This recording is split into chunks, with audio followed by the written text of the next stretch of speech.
समुद्री तूफान बिपरजॉय के पेश नज़र बलूचिस्तान में इमरजेंसी का नफाज कर दिया गया है और महकमा सेहत समेत दीगर अफसरान की छुट्टियां मनसूख कर दी गई। फिर भी हब के एक मरकज के सेहत के दरवाजे पर ताले पड़े हुए हैं। इस पर हम बात करते हैं डॉन न्यूज़ के रिपोर्टर इस्माइल सासोली से। इस्माइल, बताइएगा, इमरजेंसी का नफाज है, अस्पताल तो खुले होने चाहिए, बंद होने की क्या वजूहत हैं? जी, समंदरी तूफान के पेश नजर हुकूमत बलूचिस्तान ने साहिली इलाकों में इमरजेंसी नाफिज कर दिया था। मुतल्लिका इदारों के छुट्टियां मनसूख कर दिए थे।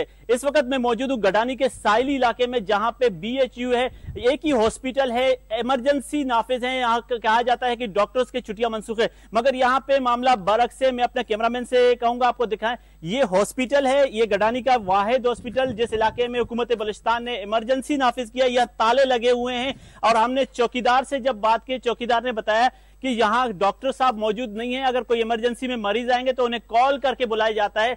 तो ये है हुकूमत बलूचिस्तान के महकमा हेल्थ की इमरजेंसी। आप अंदाजा लगा सकते हैं, ये साहिली इलाकों में मुसलसल यहाँ पे अलर्ट्स जारी किए जा रहे हैं कि तूफान का खतरा है और पानी बढ़ रहा है, कुछ गोठों के करीब भी पानी आ चुका है, मगर यहाँ पे हमें डॉक्टर्स दिखाई नहीं दे रहे हैं क्योंकि इमरजेंसी के बिल्कुल बरक्स वो घरों में आराम कर रहे हैं। और हुकूमत बलूचिस्तान की इमरजेंसी जो नाफिज किया है वो सिर्फ कागजों की हद तक है महकमा हेल्थ के हवाले से, और यहाँ की जिले इंतजामिया के जाने से बुलंद बांग दावे तो किए जा रहे हैं। वो दावे शायद उनके विजिट्स के हद तक है, मगर हमने यहाँ हॉस्पिटल में देखा तो कोई इंतजामात नहीं है, बल्कि इंतजामात तो अपनी जगह, हॉस्पिटल में भी ताले लगे हुए हैं। अगर कोई यहाँ इमरजेंसी खुदा न खास सूरत हाल होता है तो इन्हें यहाँ किसी को रिलीफ मिलने का कोई इम्कान नहीं है। जी।